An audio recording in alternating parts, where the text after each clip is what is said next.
Assalamualaikum warahmatullahi wabarakatuh.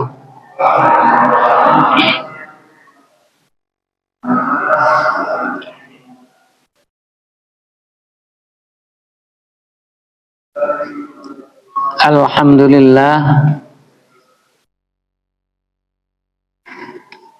la tanfa'uhu ta'atu man ata' wa la tadurruhu ma'siyatu man 'asa. Asyhadu an la ilaha illallah wahdahu la syarikalah wa asyhadu anna Muhammadan 'abduhu wa rasuluh. Allahumma salli wa sallim wa barik ala nabiyyina Muhammadin khatamil anbiya'i wal mursalin wa ala alihi wa ashabihi ajma'in. Qala Allah ta'ala a'udzu billahi minasy syaithanir rajim.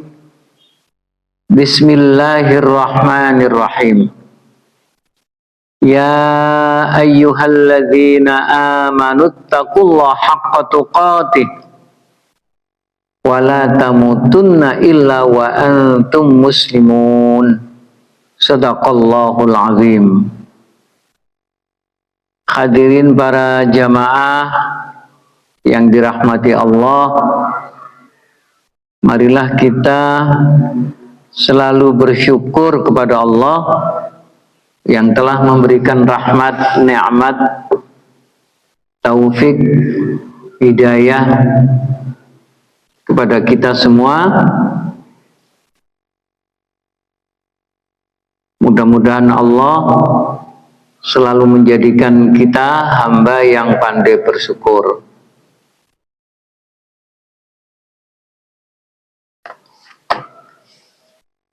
Pada malam hari ini saya ingin menyampaikan materi dalam kitab Al-Fiqhul Islami wa Adillatuh. Saya ambilkan materi yang berjudul Al-Bughat. Al-Bughat atau Al-Baghyu.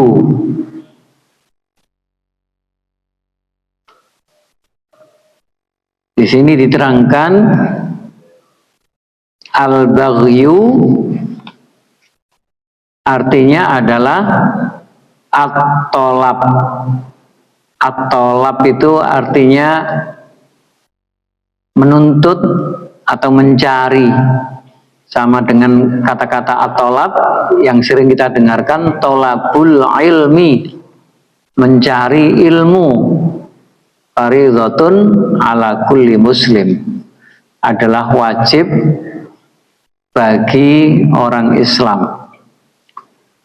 Tapi kata at-tolab, apa istilahnya, al-baghyu, yang diartikan at-tolab di dalam kitab ini dijelaskan kama fi qaulihi ta'ala, seperti ayat yang ada dalam firman Allah Ta'ala, ma kunna nabghi, ma kunna nabghi.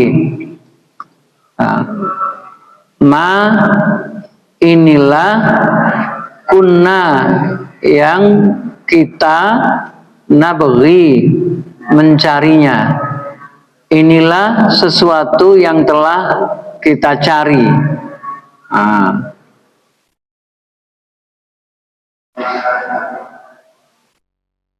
Jadi mencari sesuatu,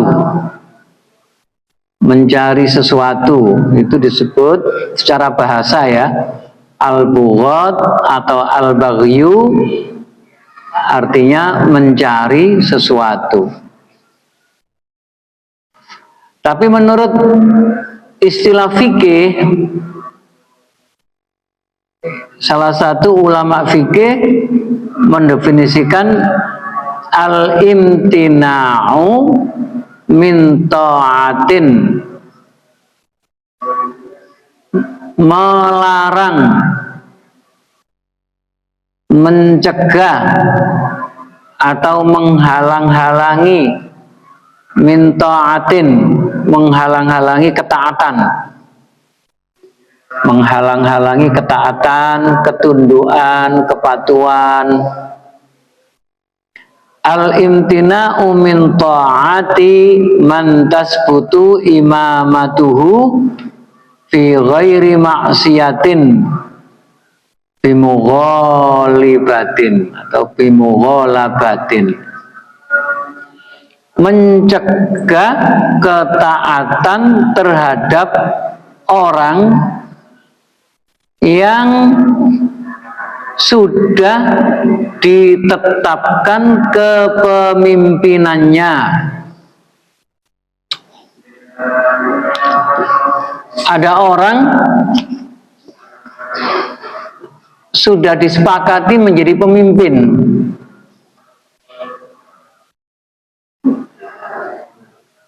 kesepakatan itu bisa diambil dari apa? Dari bayat. Bayat itu apa? Bayat itu prakteknya seperti Abu Bakar menggantikan Rasulullah. Abu Bakar menggantikan Rasulullah itu karena Umar menyatakan begini, saya berbaiat mendukung Abu Bakar. Siapa yang mengikuti aku, silakan.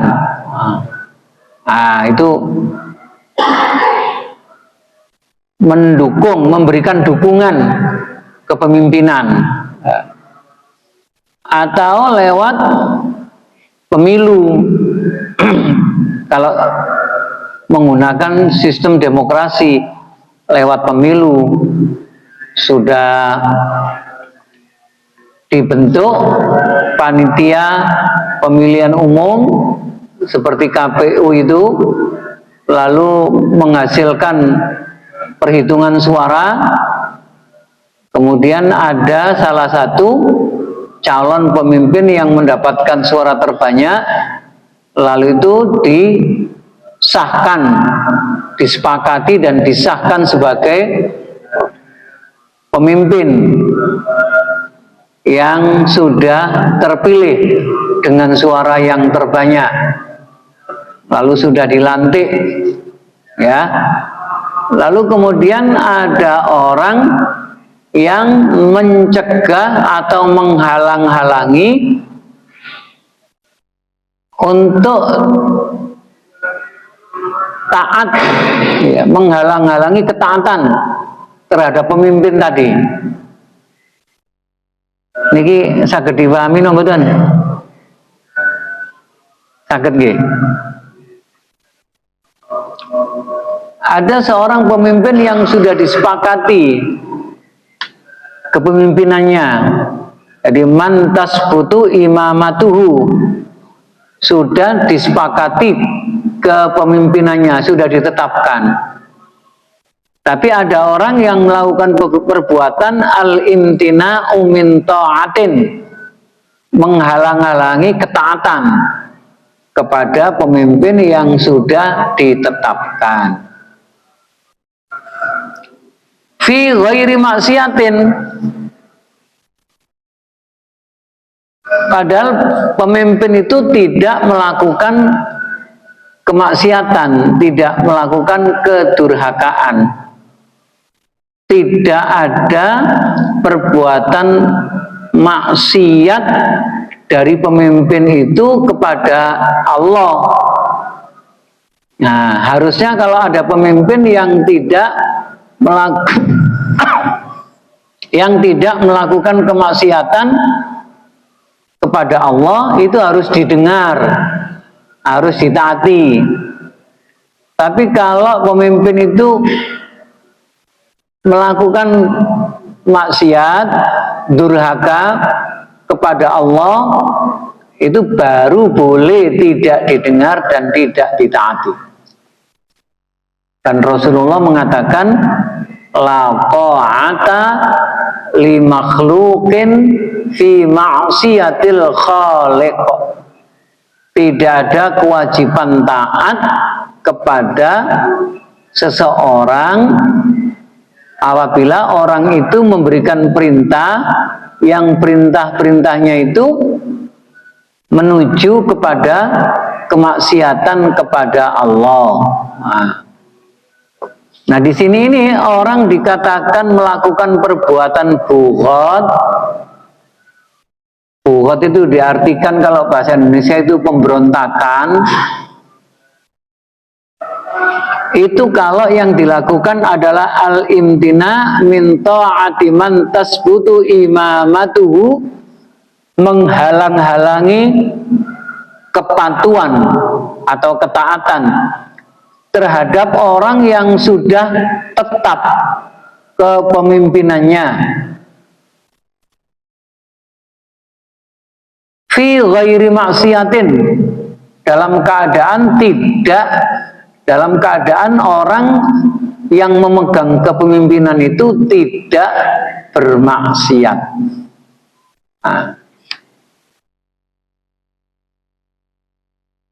Maka orang yang menggalang kekuatan untuk tidak mentaati kepada pemimpin itu disebut dengan perbuatannya disebut dengan bughat.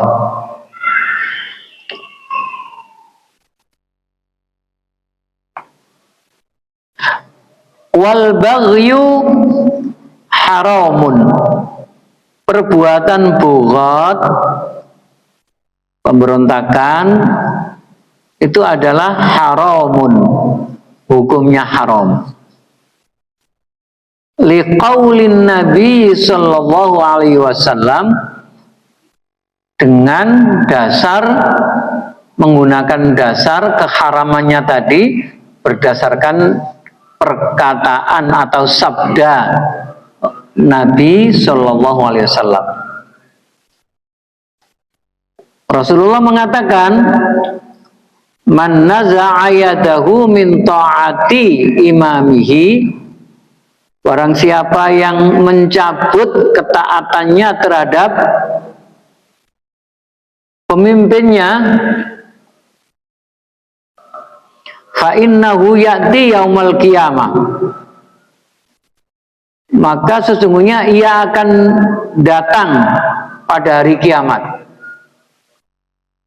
Wala hajatan lahu, dan dia tidak akan wala hujatan lahu, dan dia tidak akan diterima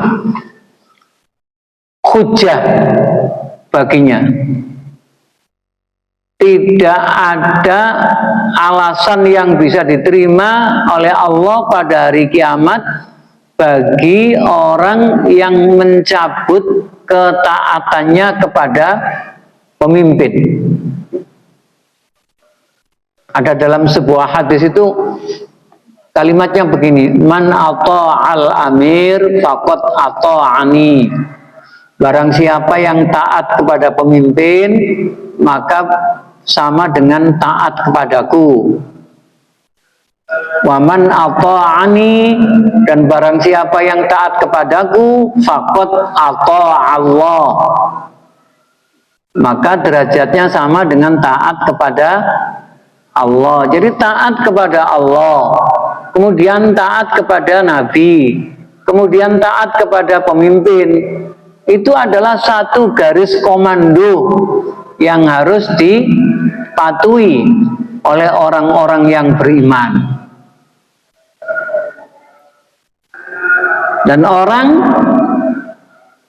yang menggalang kekuatan untuk tidak mentaati pemimpin, padahal pemimpin itu bi ghairi maksiatin, tidak melakukan perbuatan maksiat, itu perbuatannya disebut dengan al-baghyu atau al-bughat, pemberontakan. Dan hukumnya wal baghyu, hukum daripada perbuatan baghyu adalah haramun.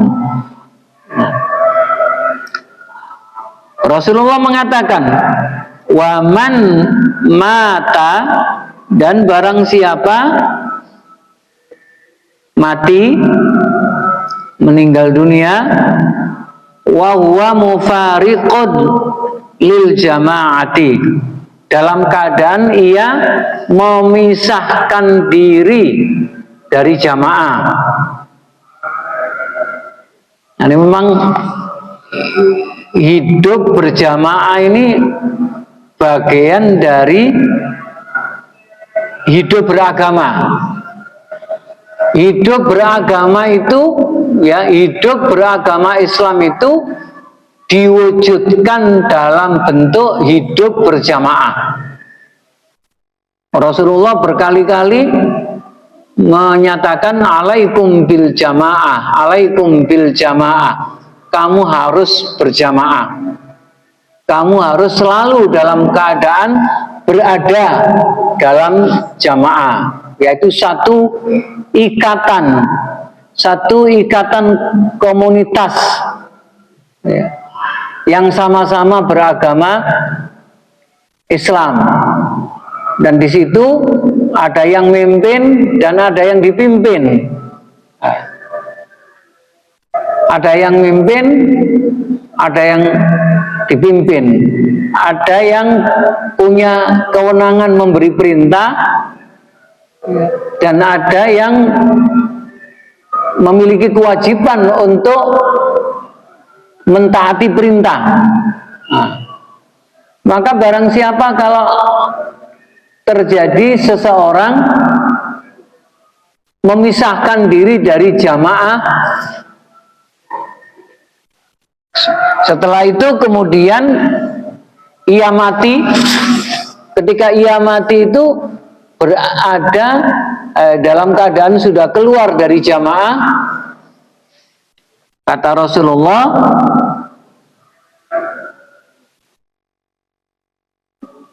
fa innahu yamutu mitatan jahiliyah. Orang seperti itu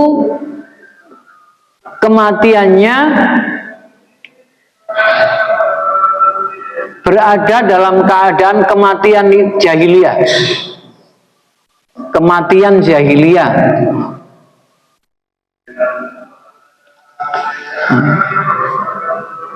Kebalikan dari kematian jahiliyah ya kematian Islam. Kan Allah mengatakan wala tamutunna illa wa antum muslimun. Kamu jangan sekali-kali mati kecuali mati dalam keadaan Islam. Nah, sebelum mati orang Islam itu harus selalu berada dalam jamaah. Jika ada orang memisahkan diri dari jamaah lalu mati, itu sudah tidak lagi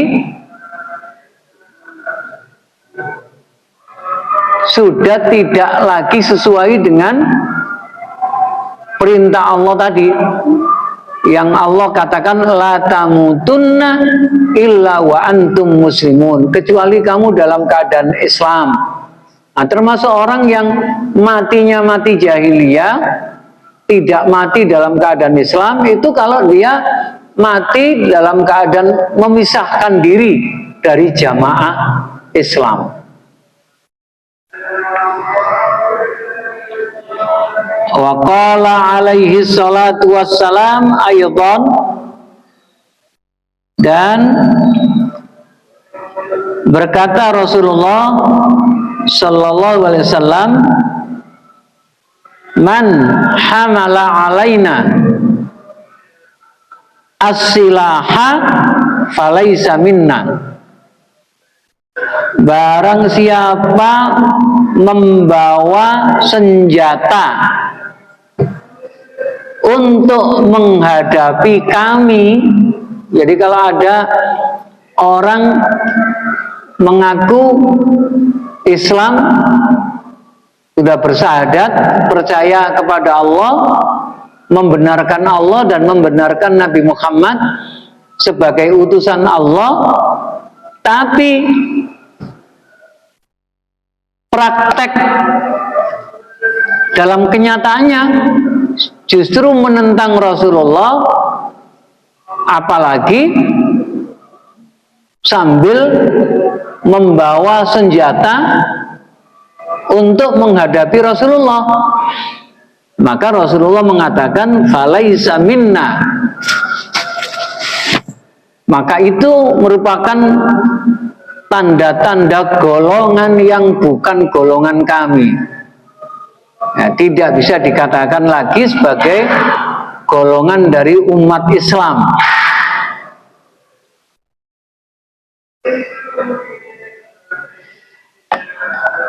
Nah, Bapak Ibu sekalian, tapi para ulama fikih itu membuat atau mengidentifikasi yang dikatakan golongan yang melakukan perbuatan bughat itu golongan yang seperti apa? Jadi kita membaca dari kitab Al-Fiqhul Islami wa Adillatu yang mendefinisikan bughat seperti yang tadi sudah kita bahas. Lalu kemudian Syekh Wahbah Zuhaili ini mengidentifikasi unsur-unsurnya, unsur-unsur perbuatan yang masuk dalam kategori bughat. Yang pertama, perbuatan bughat itu adalah perbuatan atau jenis perbuatan yang dilakukan oleh kaum muslimin. Kalau yang melakukan itu orang kafir atau orang murtad, itu tidak bisa dikategorikan perbuatan bughat. Jadi perbuatan bughat ini munculnya dari perbuatan orang Islam. Perbuatan orang Islam yang sasarannya kepada sesama Islam. Kalau orang Islam menentang orang kafir, bukan bughat. Sebaliknya pula orang kafir, orang murtad, lalu menentang orang Islam, itu bukan bughat.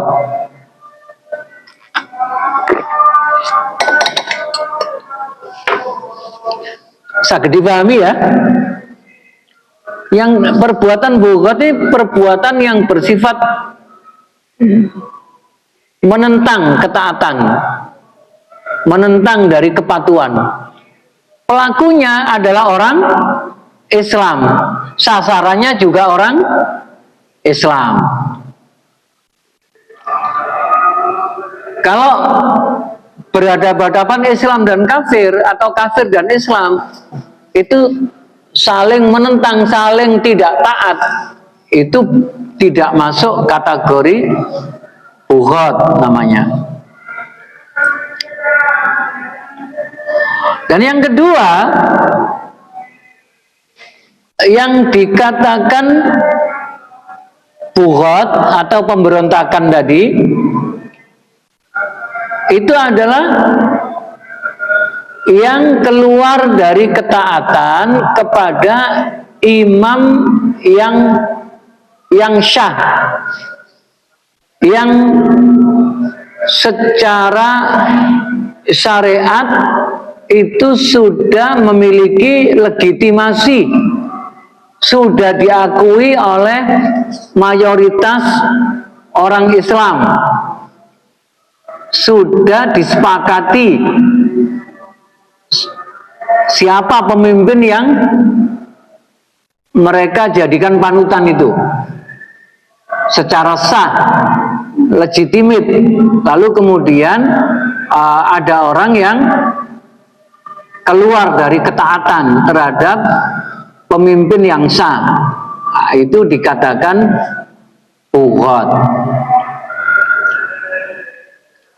Yang ketiga itu bisyaukah. Unsur yang ketiga itu bisyaukah. Bisyaukah itu dengan kekuatan dan senjata. Jadi bukan sekedar pembangkangan biasa atau bukan semacam kesalahan-kesalahan individu, tapi yang dinamakan bughat atau pemberontakan itu adalah perbuatan yang terorganisir,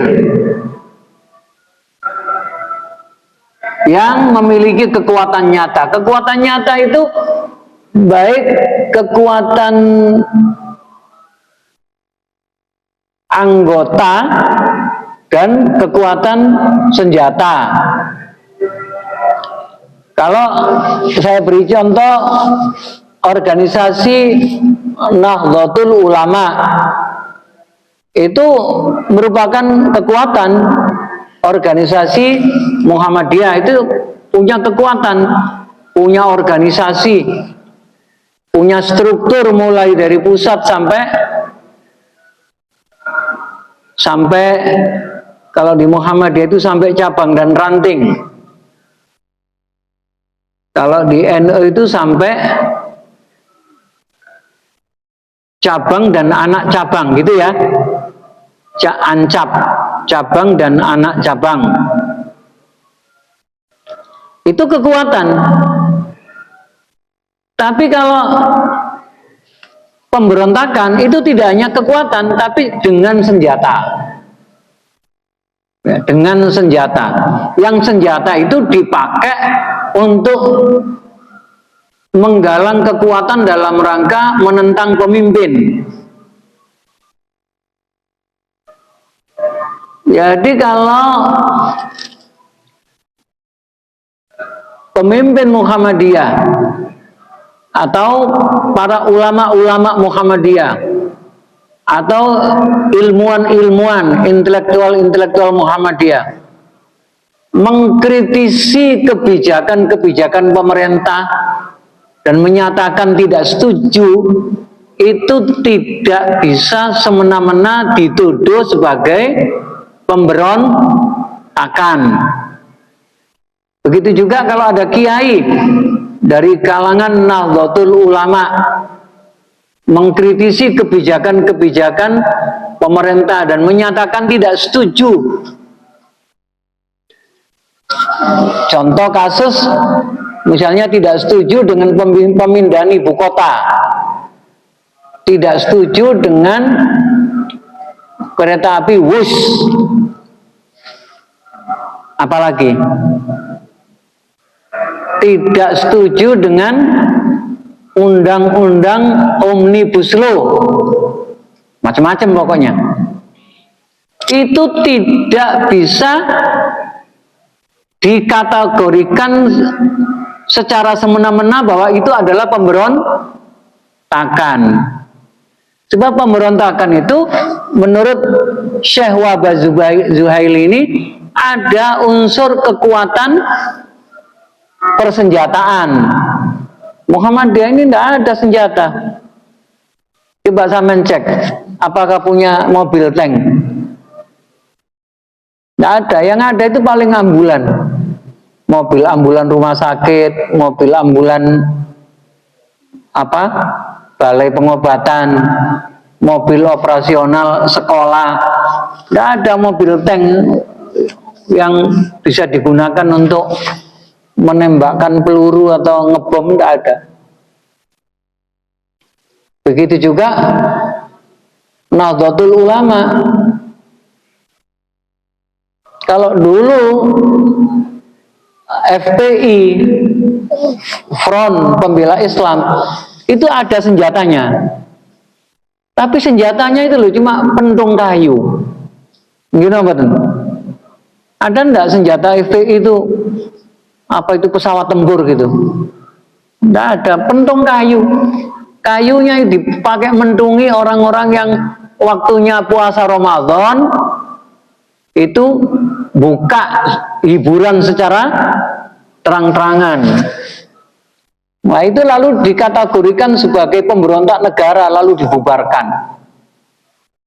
Itu menurut definisi pemberontakan yang dijelaskan oleh Syekh Wahbah Zuhaili, itu tidak bisa memenuhi unsur pemberontakan, tidak bisa disimpulkan sebagai organisasi yang melakukan perlawanan dengan tujuan memberontak negara.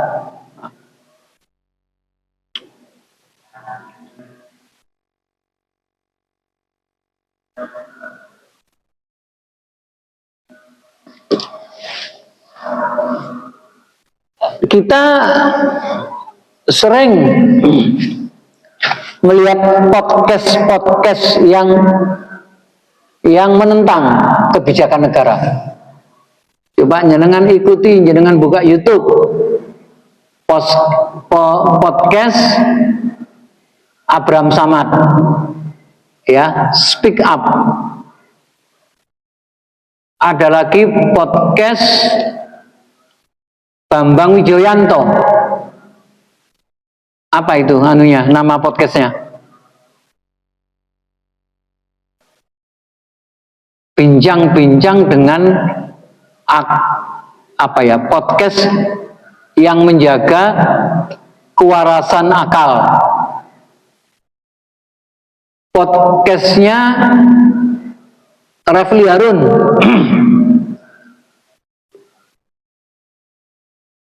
Apa namanya? Dicecar. Dicecar itu singkatan dari apa? Dialog, cerdas, apa lagi? Dicecar. Lupa saya itu. Coba jenengan ikuti itu podcast itu. Terus ada lagi Her Subno Arif. Setiap siaran isinya pasti mengkritik pemerintah. Pasti mengkritik pemerintah. Mengkritik, membicarakan ketidakjelasan terhadap ijazahnya Pak Jokowi. Apakah itu asli atau palsu? Sampai sekarang rame di medsos, tidak selesai-selesai. Juga mengkritisi ijazahnya Gibran. Bicara itu tidak selesai di podcast. Sekarang ketika terjadi bencana di Aceh, di Sumatera Utara, banyak kritik-kritik tajam kepada pemerintah. Masyarakat sudah terlihat turun ke lokasi menurunkan bantuan-bantuan, tapi Mensos belum terlihat di lokasi bencana. Presiden dan wakilnya belum terlihat di lokasi bencana. Yang terlihat beberapa figur-figur yang dikenal oleh bangsa Indonesia sambil membawa bantuan. BNPB itu apa? Badan Nasional Penanggulangan apa itu? Bencana. BNPB. Itu juga dicari-cari. Ini di mana ini ketua BNPB ini? Jadi dikritik di medsos. Kritik-kritik seperti ini tidak bisa dikategorikan sebagai bentuk pemberontakan dalam arti menentang negara. Nah, kalau terjadi penangkapan kepada orang-orang yang kritis terhadap kebijakan negara, itu berarti tindakan yang dilakukan tuh tidak sesuai dengan pengertian al-bughat yang dipahami dalam fikih Islam. Sebab ada tokoh namanya Marwan Batubara, tangkap masuk penjara. Ada tokoh yang namanya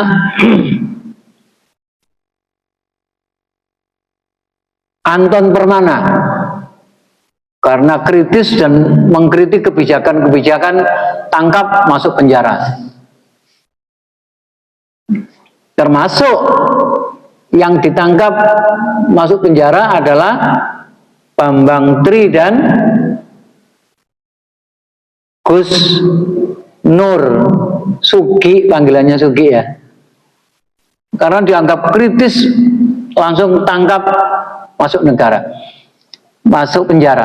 Itu kalau dianggap dan dituduh sebagai pemberontak negara, dalam pandangan fikih belum bisa dikatakan sebagai pemberontak negara. Karena dalam pandangan fikih itu, pemberontak yang dikatakan al-bughat, al-baghi itu dilakukan secara terorganisir dan bersenjata. Tapi kalau hanya mengkritik-kritik berbeda pendapat masalah kebijakan-kebijakan negara, itu bagian dari amar ma'ruf nahi mungkar, bagian dari upaya untuk mengajak menuju kebaikan dan mencegah dari kemungkaran.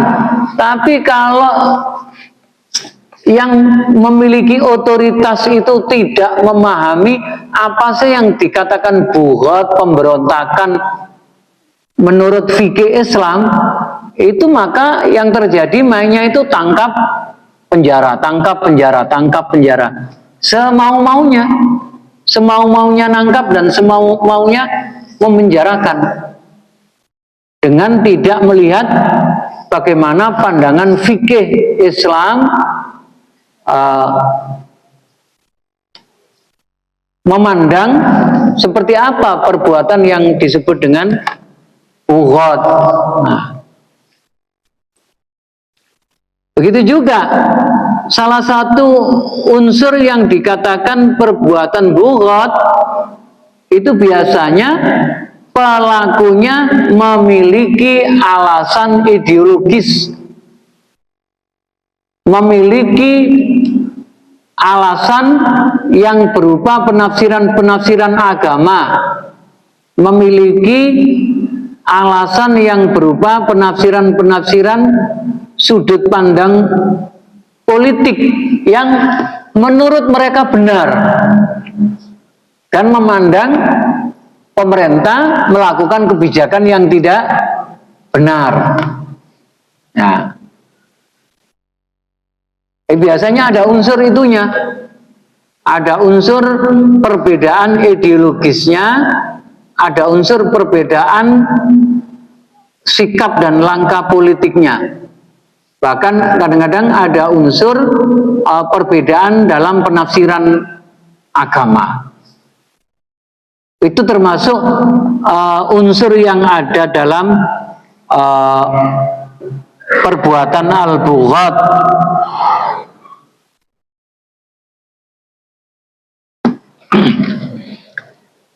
Maka kalau muncul perbuatan bughat, tadi bughat itu adalah perbuatan yang datang dari orang Islam, yang sasarannya itu juga jamaah Islam.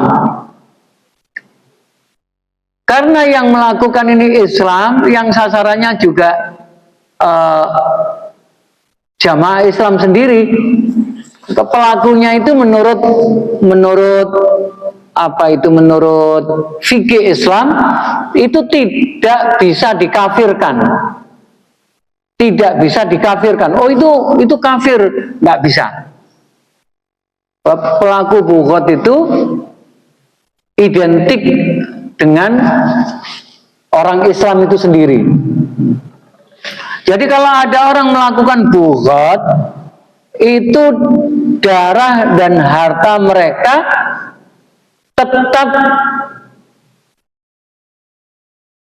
tetap bisa dihormati sebisa mungkin. Sebisa mungkin harta dan darahnya itu jangan sampai diharamkan. Nah, diharamkan itu artinya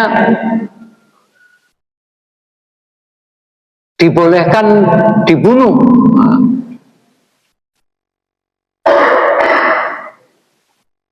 Yang boleh dilakukan adalah menghentikan kezalimannya. Kezaliman dari pelaku-pelaku perbuatan bughat itu yang harus dihadapi. Orangnya tidak boleh dibinasakan. Ya. Orangnya tidak boleh dibinasakan, tapi kezalimannya itu harus dicegah. Itu dalam pandangan fikihnya menurut Syekh Wahbah Zuhaili. Sedangkan kita melihat karena mengkritik pemerintah dalam keadaan tidak membawa senjata, lalu dibantai, dibinasakan, seperti kasus KM 50, maka tindakan membinasakan, membunuh orang-orang yang dianggap menentang negara dalam pandangan fikih itu tidak dibenarkan. Paham no mboten nggih? Paham no mboten? Nah, jadi harus selalu gimana ini mengatasi kehidupan berbangsa bernegara menurut sudut pandang Islam. Ya seperti itu. Fikih ini penting karena fikih ini adalah ilmu yang dianggap anak kandungnya Al-Quran. Jadi anak kandungnya Al-Quran itu adalah fikih, karena fikih itu bersumber dari dalil-dalil Al-Quran. Maka melaksanakan fikih, terutama termasuk fikih tentang bughat, fikih tentang cara mengatasi orang-orang yang melakukan perbuatan al-baghyu, itu harus difahami, diterapkan sesuai dengan pandangan-pandangan para ulama fikih, sebab para ulama fikih ini merumuskan pemahamannya berdasarkan dalil-dalil Al-Quran. Sepertinya sudah isa gitu. Mudah-mudahan apa yang kita bahas pada pertemuan malam hari ini bermanfaat dan menjadikan tambahan ilmu buat kita semua, dan mudah-mudahan kita tetap memiliki semangat untuk belajar dan memperdalam ilmu, wabil khusus adalah ilmu agama. Demikian yang bisa saya sampaikan, mudah-mudahan bermanfaat. Jika ada kata-kata yang saya gunakan tidak sesuai dengan apa yang diharapkan Bapak Ibu, saya menyampaikan permohonan maaf yang sebesar-besarnya. Kita akhiri dengan bacaan hamdalah. Alhamdulillahirabbil alamin. Subhanakallahumma wa bihamdik asyhadu an la ilaha illa anta astaghfiruka wa atubu ilaik. Assalamualaikum warahmatullahi wabarakatuh.